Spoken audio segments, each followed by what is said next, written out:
Thank you. Hello, Max. Greetings from India. The first thing I wanted to ask Hi. you is, the situation with the interim titles still kind of persists in the UFC now with the promotion announcing yet another interim title fight. Now, considering you win the undisputed championship at 212, what does it mean for you, especially since you're the interim champion? No, like I said before, it is what it is. This belts is nice, the belts is great and stuff, but it's just a belt, At the end of the day, I want the undisputed career. I want to be known as the best ever to ever do this. So the belt is great or whatever, but at the end of the day, it's the pay that comes along with it. It's me cementing my legacy that comes along with it. There's so much more things that's behind it than just the belt. So it'd be great. It'd be great. I love the belt. Don't get me wrong. A belt is cool as shit and heavy. But at the end of the day, it's just a bill, the pay and the stuff that comes along with it is the great stuff. Right, and also previously, you talked about how Jose, although is kind of taking things personally, but it's business for you once you're inside the cage. Now, do you think that would give you the mental edge going into the fight, knowing that Jose, who is, as we all know, one of the greatest of all time, still kind of has this emotional side that he will be carrying into the cage? No. I can't speak for the man. I don't know. We see what happens. We see what happens when it comes June 3rd. I'm excited. I'm getting ready for the best Jose Aldo, so I can't wait to step in the octagon and look at him, and we'll go from there. Right, and you've built this 10-fight win streak, and you're just 25. You're still very young. So can you talk about how the upcoming pay-per-view is a culmination of years of hard work and what this opportunity means to you personally?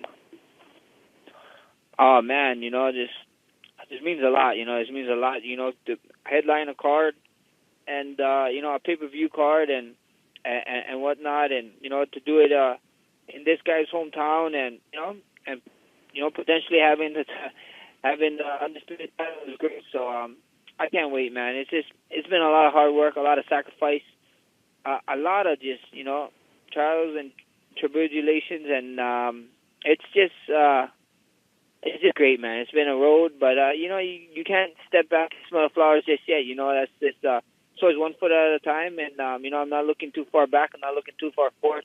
When I'm done retire, I can sit back and smell the roses. But right now it's grind time. It's great when I think about it, but try not to think about it too much. There's a lot I want to do in this sport, and a lot left I can't do. So that's what I'm focusing on. Right, and you just talked about how the Singapore fight was important for you and for your career. Now, just before that, your last loss, and Jose's last loss was against the same man. So I think it'd be fair to kind of talk about him leading up to your fight. Is there any part of you that kind of looks forward to beating Aldo and call Conor McGregor out to avenge your loss? Look. Why am I? Oh, man. Why I'm going to call a guy out? That guy pick and choose. He pick and choose his fights. He choose who he has to fight. All these guys calling him out is just wasting their time. He's going to choose who he wants to fight. So, and at the end of the day, I'm over here working on me. I want to get to that point where I choose who I get to fight. All these people calling me out. So, this guy never even talked about. Even after he won his title in the division, he never talked about defending or fighting anybody. So, it's just, it is what it is. There's no reason to talk about it. That guy's gonna pick the fights he wanted to fight, and that's where I want to work to. I want to work to a point where I can pick the guys I want to fight, and this and that, and everybody calling me out. So that's all it is. Okay, one final question for you. Jose Aldo just previously talked about what he thinks about your stylistic, makeup and how the fight will unfold. So, do you have any thoughts on how you see this fight unfolding? That's a great thing. You tune into the pay-per-view June 3rd. You guys can watch. You guys can watch everything. I don't have to say anything. My go read, go look at all the stats, go look at my stats, go look at Jose all the stats, and you guys can tell me how it finished, how you guys think how it gets done, and tune into June 3rd because it's going to be an exciting one. Sure. Thank you, Max. And we'll take our next question from Spencer Kite with UFC.com. Please go ahead. Hey, Max, how much of this frustrated energy that we're getting now and these facts that you're spitting comes from a feeling of not getting the respect and recognition you deserve for the performances you've had and this 10-fight win streak to carry you to this point? You know, it's life, man. It is what it is. You know, these guys, you know, you guys back up some guys, this and that. They push more media out on some guys, this and that. It's like, guys, I'm young. I'm 25. You know, I'm 25 too. You know, and then, you know, just because I don't have a comb over or some nice shoes or a nice pair of shades, you know, they're not pushing me. Some bullshit. You know, it is what it is, though. You know, it's just everything comes in due time. You know, and my time's coming. You guys are gonna see. You know, like I said at 206 after the weigh-ins, you know, a story's gonna be born. You know, and you know, and at 212, you know, that story's about to get brighter. You know, so that's the plan. Do you feel like you've been overlooked and there have been missed opportunities, and you see some guys that you sit back and question and say, how come that guy's getting pushed? Look what I've done. You know, do you guys feel? A question to all you media guys: do you guys feel that about that push? You guys should ask your guys questions. You know, it is what it is. Because if they're gonna push somebody, whatever, you know, great, you know. But I'm over here doing the walk, you know, not just talking the talk. I'm walking the walk. So that's just how it is. You know, you guys ask you guys self who you guys think so stuff, and you guys can answer that for you guys self. And last one is just, does this feel then like a moment and an opportunity for you to grab that spotlight and garner that attention that a 10-fight win streak over some of the guys that it has been thus far usually would command?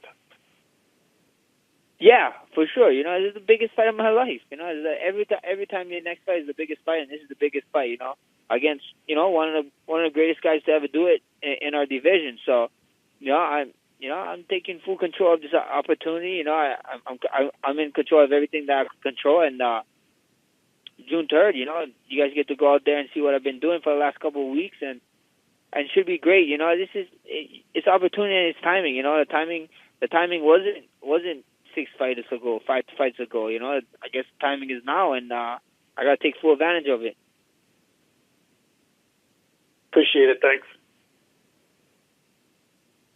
And we'll take our next question from Kendrick Johnson with ringtv.com. Please go ahead. How you doing, Max? Good. How you doing, man? How much do you think the fact that he has experience in these type of situations will play an advance into this match? Do you think it's going to come into play in the later rounds or anything, or just a separate guy, new guy, and all that good stuff? You know, we see. You know, I've been in some spotlights. You know, I've been in. I had a 5-round fight outside of the UFC, and you know, we're gonna see what happens. I got ready for everything. We got ready for everything, and I just can't wait. You know, I just can't wait to show the world what's up. And you talked about how you hope to get in a position with Conor where you can call people out. Do you think people should use him as a blueprint to be just not just a champion, but just how to basically make money and what to do in this game that we call MMA? No, not at all. You know, people should be who they are. People should be who the hell they want to be. You know, be yourself, be real. You know, that's just, it is what it is. You know, it's just why are you gonna try and, you know, whatever for a couple bucks? You know, just be yourself. You know, be real. You know, and do the media stuff. Do all the stuff that you need to do. But, you know, be yourself. You know, don't try to change. Don't put a facade to people. You know, just be real. And we know you definitely got your legacy in the back of your mind. With the win over Jose, will your next goals be to say you get that belt on Saturday? Will your next goals be to go down as the greatest featherweight of all time, being that you beat the guy who people consider the greatest featherweight of all time, and beat some of his records and title defenses and all that good stuff?